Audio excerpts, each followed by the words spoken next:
গ্রীষ্ম বর্ষা বিনীতি ভরসা। হ্যাঁ, বিনীত শপিং সিটি। নমস্কার, আপনারা দেখছেন হুগলি আপডেট। আপনাদের সঙ্গে আমি উষা।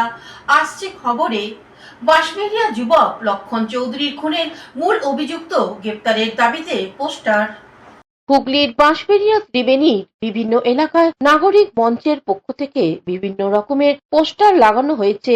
অবিলম্বে বাঁশবেড়িয়া অঞ্চল জুড়ে দুষ্কৃতী দৌরাত্ম্য বন্ধ করতে হবে। যুবক লক্ষণ চৌধুরীর খুনের আসল অপরাধী এখনো কেন অধরা? লক্ষণ চৌধুরীর বাড়ির লোকেদের অভিযোগ, বারবার ত্রিবেণী এলাকার মস্তান বৈদ্যনাথ সাহার নাম করলেও প্রশাসন এখনো কোনো কাজ করছে না। পুলিশ কেন গ্রেপ্তার করছে না? উল্লেখযোগ্য, কিছুদিন আগে বাঁশবেড়িয়া ঝুলুনিয়া যুবক লক্ষণ চৌধুরী নিখোঁজ হওয়ায় অভিযোগ ওঠে শিবনাথ সাউয়ের বিরুদ্ধে। পুলিশ শিবনাথকে আটক করে, তার সঙ্গে আরো দুজনের নাম উঠে আসে। পুলিশ 3 জনকে আটক করে জিজ্ঞাসাবাদ করে। প্রথম দিকে অস্বীকার করলেও লাগাতার জেরায় স্বীকার করে নেয় লক্ষণ চৌধুরীকে খুন করে দেহ টুকরো করে গঙ্গায় ভাসানো হয়েছে। গঙ্গায় পুলিশ খোঁজ চালালেও এখনো কোনো দেহ উদ্ধার হয়নি। মূল অভিযুক্তর নাম পরিবারের পক্ষ থেকে জানানো হলেও পুলিশ কেন গ্রেপ্তার করছে না, সেই কারণেই পোস্টার বলে মনে করা হচ্ছে স্থানীয় মানুষদের। Bureau report, Hooghly update.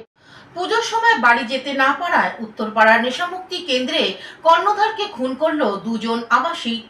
হুগলির উত্তরপাড়ায় নেশামুক্তি কেন্দ্রে কর্ণধারকে শিলনোড়া দিয়ে থেতলে খুনের ঘটনায় ঘটনাস্থলে চন্দননগর পুলিশ কমিশনারেটের আধিকারিকরা। এই ঘটনার তদন্তে এসিপি ও আইসি উত্তরপাড়া ওই নেশামুক্তি কেন্দ্র পরিদর্শন করেন এবং সিসি ক্যামেরার সূত্র ধরে তদন্ত এগিয়ে নিয়ে যাওয়া হচ্ছে। পুলিশ সূত্রে জানা যাচ্ছে, উত্তরপাড়া 11 নম্বর ওয়ার্ডের শান্তিনগর এলাকায় টাইম টু চেঞ্জ নামে একটি নেশামুক্তি কেন্দ্র রয়েছে, যার কর্ণধার ছিলেন মদন রানা। নেশামুক্তি কেন্দ্রের আবাসিকরা জানায়, আজ ভোরে ওই নেশামুক্তি কেন্দ্রে 2 আবাসিক মদনকে শিলনোড়া দিয়ে মাথা থেতলে খুন করে বলে অভিযোগ। অন্য এক আবাসিকরাও মারধর করে পালিয়ে যায় তারা। ঘটনার খবর পেয়ে মদনের মা দিদি নেশামুক্তি কেন্দ্রে যান। রক্তাক্ত জখম অবস্থায় যুবককে উত্তরপাড়া স্টেট জেনারেল হাসপাতালে নিয়ে যাওয়া হয়, সেখানেই তার মৃত্যু হয়। মদনের দিদি ননিতা ভার্মা এ বিষয়ে কি বলছেন শুনবো।